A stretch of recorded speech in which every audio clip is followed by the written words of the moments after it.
Et si dire la vérité pouvait te mettre en danger? Lui, il a choisi de le faire quand même. Il a choisi de chanter pour ceux qu'on n'écoute pas, de transformer la colère du peuple en mélodie, et les injustices en hymne de liberté. Son nom, Tiken Jah Fakoly. Un homme qui a fait du reggae non pas une musique, mais une mission.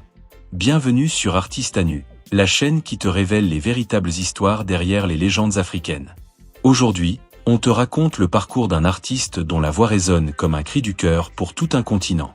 Avant de commencer, abonne-toi, laisse un like, et dis-nous en commentaire quel artiste tu veux qu'on mette à nu dans le prochain épisode. Parce qu'ici, on célèbre ceux qui utilisent leur voix pour changer le monde. Chapitre 1. Des racines à la révolte. Doumbia Moussa Fakoly est né le 23 juin 1968 à Odiéné, dans la région de Kabadougou au nord-ouest de la Côte d'Ivoire. Issu d'une famille malinquée, descendante d'un ancien chef guerrier, il a grandi dans le respect des traditions orales et de la culture des griots.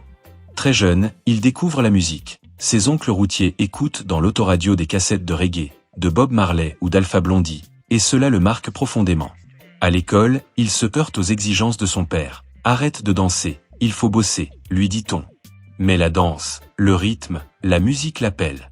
À l'adolescence, il fonde son premier groupe, Djoli, ou les Djoli, en 1987, explorant déjà le reggae et la conscience sociale. Il enregistre 2 cassettes dans les premiers temps, les Djoli, 1993, et Missiri, 1994, mais on sent déjà le feu qui l'anime. Odiéné, loin d'Abidjan, mais riche en tradition, lui donne l'ancrage, les contes, les instruments, les rythmes africains. Il comprend que la musique peut être mémoire, révolte, espoir. Déjà dans son enfance, la danse de sa mère sur les djembés, la kora, le balafon résonne en lui. L'enfance qui revient, je revois ma mère danser, dira-t-il plus tard. Il réalise que la musique n'est pas qu'un divertissement, elle peut être un outil de transformation, une manière de réveiller les consciences. Ainsi naît la vocation, non seulement chanter, mais témoigner, être la voix de ceux qui n'en ont pas. Dans ce nord ivoirien, la jeunesse bouillonne, les inégalités se font sentir, il la ressent, il la vit, et il choisit d'en faire matière. Et c'est dans cette terre de tradition, de griots et de révolte contenue que Tiken Jah Fakoly forge ses premières armes.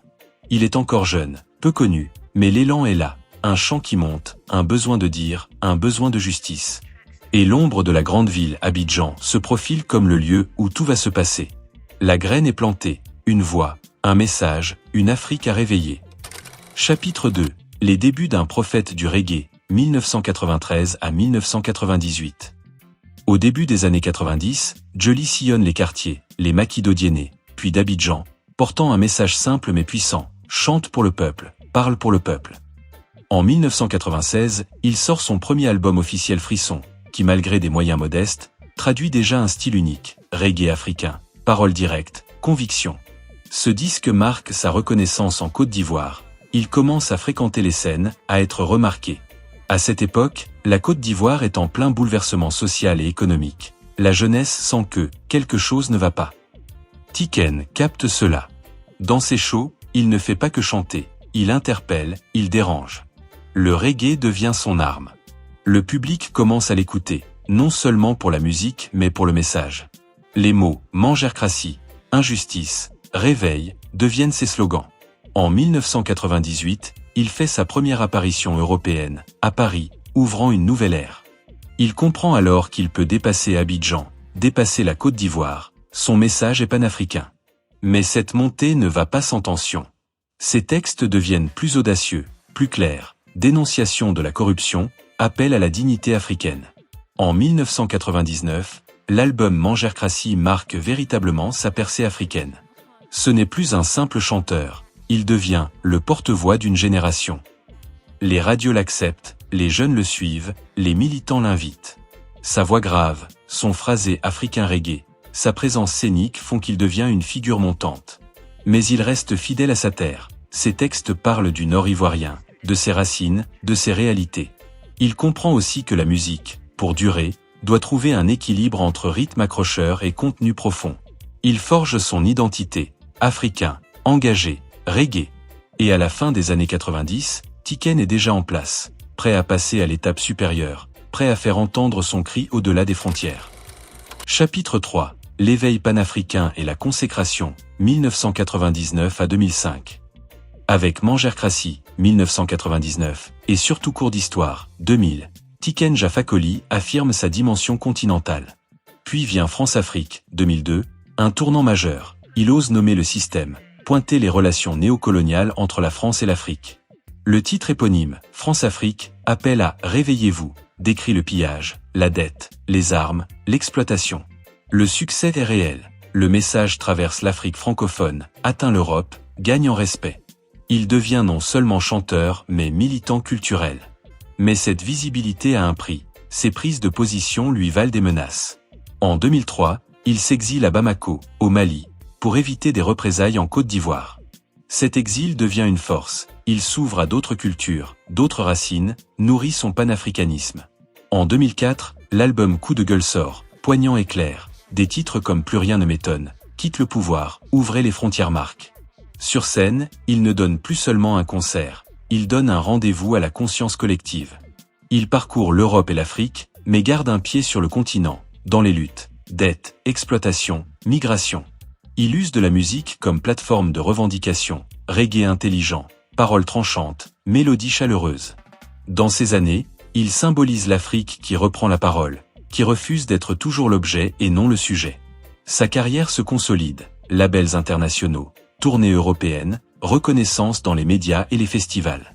Mais il reste fidèle à ses racines ivoiriennes et africaines, la langue, les instruments mandingues, le reggae root. Et au sortir de cette période, il n'est plus seulement un chanteur ivoirien, c'est un porte-parole panafricain, un artiste de changement. Chapitre 4. La voix du continent, 2006 à 2015. Dans cette décennie, Tiken Jah Fakoly s'impose sur la scène mondiale. Son reggae africain trouve un écho international, aux côtés des plus grands. En 2007, il sort l'album L'Africain, qui célèbre le continent, ses richesses, ses défis. En 2010 vient African Revolution, un manifeste pour l'unité africaine, la dignité, l'éducation. En 2014, Dernier Appel confirme son statut d'artiste engagé, toujours pertinent, toujours critique. Sur le plan musical, il mélange maintenant reggae root, rythme mandingue, instruments africains, djembé, kora, balafon, il explore, il innove. Il collabore avec des artistes internationaux, participe à des festivals de grande ampleur, élargit son public. Mais il ne se contente pas de la musique, il s'engage sur le terrain.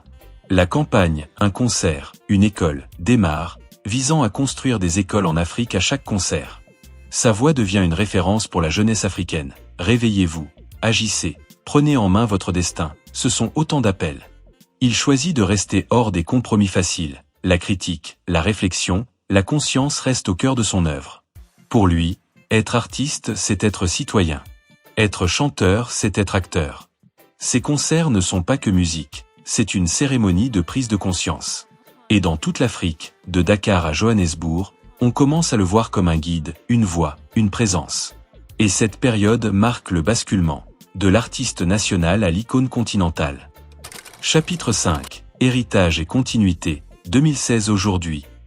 Depuis 2016, Tiken Jah Fakoly ne ralentit pas. En 2019, il propose l'album Le Monde est chaud, abordant les thèmes de l'écologie, des migrations, des guerres modernes. En 2022, il sort Braquage de pouvoir, poursuivant sur la même lancée engagée.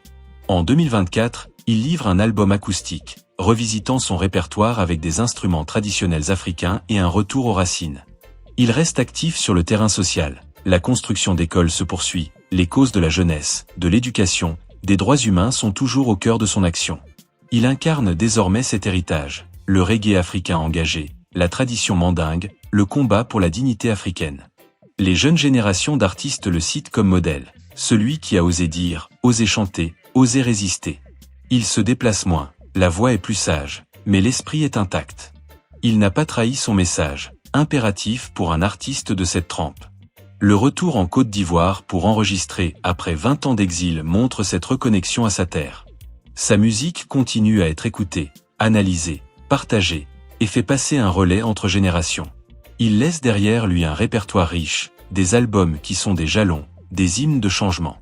Et pour l'avenir, il souhaite que l'Afrique prenne sa place, que les artistes ne soient plus seulement spectateurs mais moteurs, que la musique reste conscience.